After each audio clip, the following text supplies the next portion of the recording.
Hello there and good evening, ladies and gentlemen. This is LEAPTRAC coming to you with our video on Kya Hua, what transpired in the markets on a Thursday, the 11th of December, that's today. And these videos come to you on a daily basis. And what a smart recovery we saw on the Nifty today. Before I get into the details of the videos, let me tell you these are for information and educational purposes with actual data collated from confirmed sources. So let's look at the first chart of the day.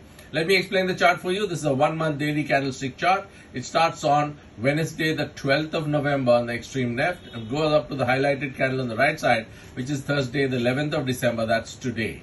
Each candle represents 1 day of trading. It's a horizontal, all the horizontal lines, let me explain. One is the 10-day exponential moving average, the 20-day exponential moving average, and the 50-day exponential moving average. Also, there is a band that is showing up, which is the Bollinger Band, as you know, and it has an upper Bollinger Band colored area to the bottom Bollinger Band, and also there's an average in the center. So what happened in the Nifty today? The Nifty went up 141 points over the previous day closing, which was a very smart recovery after going a little below the 50-day EMA and also below the lower end of the Bollinger Band. However, what is concerning is that the 10-day EMA has come very close to the 20-day EMA.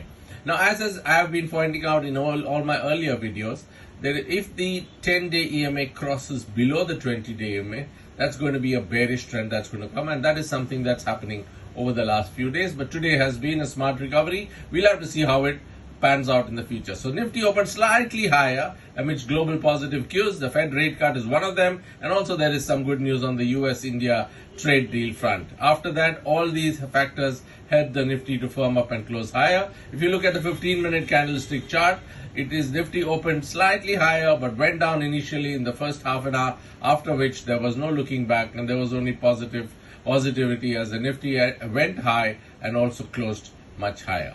If you look at the numbers, 25,771 was a 13 points gap up, after which it went down but ultimately closed at 141 points up over the previous day closing at 25,899. The Nifty high today was 25,923 and the low was 25,693, a volatility range of 230, and you can see that from the candle that's been made today. While it's a bullish candle, the bottom of the candle is a longer wick than the small one on the top. And the volume, not very good actually. It's only 19.37 when the averages for the day is generally in the region of 29-30 crores. If you look at the indices all have been positive. The mid caps showing a very, very smart recovery, and you would have seen that in your portfolio as well. And all other indices were positive. Nifty Metals and Autos actually doing extremely well in a day when PSU Banks also helped the bank Nifty to recover. That's all I have today for you. Thank you very much for joining in, and wait for my video on the FII and the DII, which will follow in a few hours. Bye-bye. Thank you very much.